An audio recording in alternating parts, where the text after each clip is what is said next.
В региональном общественном фонде сегодня особенно многолюдно. Жители из разных районов республики приехали сюда, чтобы поделиться своей проблемой и найти понимание. Шахруди Алханов родом из Самашек. Всю свою жизнь мужчина трудился на заводе и сейчас не может передвигаться без посторонней помощи. Вся надежда на операцию, которую взялись провести чебоксарские врачи.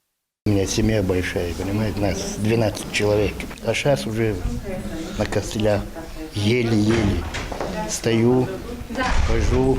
Рамзан хорошо относится к больным, поэтому я надеюсь. Месячная годошуз, сомгшная годошуз. Ну, все он делает.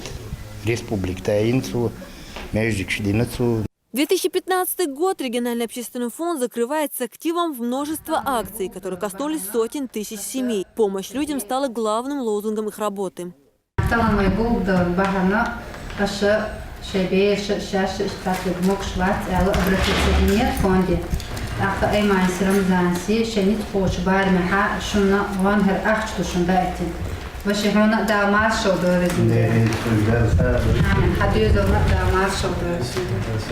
Dēļ reiz Hilvezan dēļ, vai Mehknan, Aymanina, Ramzanina, dēļ ir sīdo Hilvezan dēļ, tronč ordoh godina to. Ešcar odzadiņā jau išoč. Сегодня шанс на выздоровление своих близких получили сразу 4 семьи. После новогодних каникул все они отправятся на иногороднее лечение. Динара Мурадова, Адам Чекуев, Дауд Куруев. Новости.